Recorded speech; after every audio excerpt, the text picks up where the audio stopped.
this particular lesson, you're going to be looking a little closer at the medieval knights, who of course are the protector class within the feudalist system in Europe. I'm going to keep it kind of short here because you're going to learn through the activities you're going to look at. But knights, of course, were known for wearing the steel armor, because steel, of course, had become more popular during this time than what some of the samurai wore. It was very heavy, but it got lighter over time as they used new materials and learned how to new technologies and ways to use it. So knights were basically protectors of the kingdom. But some interesting things about the knights, other than they just protected the kingdom. Knights, all for the most part, wore steel armor. So if you were a knight and you didn't have any of the things on that you see this gentleman here with the different colors, if you were just wearing your steel armor and you looked at a knight, I don't know, say a mile away from you or something like that, you really wouldn't know if that knight were friend or foe, because other knights from different kingdoms had the same armor. So you had to have a way to identify yourself. So this particular knight, you notice the horse in this drawing has a different colored cloth over him. So that's one way that could be used as an identifier.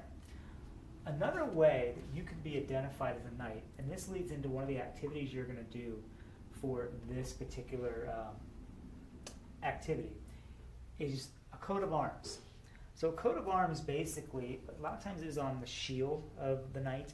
It could be on their chest plate. It could even be draped over their horse.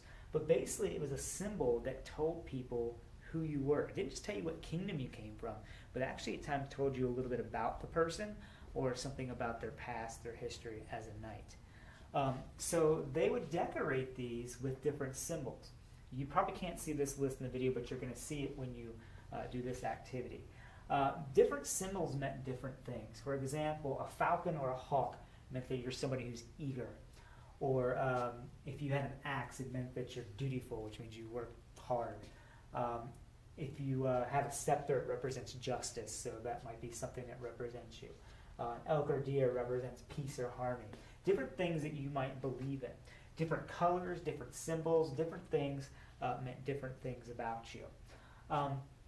So to kind of have fun with this, what you're going to do today with this particular activity is you're going to create your own coat of arms. So you're going to get a piece of paper that looks like this. It's going to be up on the front desk right up here if you need it. And you're also going to go in the Schoology folder and find several documents like this one that tell you what different symbols mean. What you're going to do, and you're going to need color pencils and things of that nature, is you're going to create your own coat of arms. You're going to use the symbols that are listed in the things there to tell us something about yourself. When you make a coat of arms, you cannot use any words, so you cannot put any words on this, not even up here. This might even be colored to represent something. The colors represent things, the symbols represent things.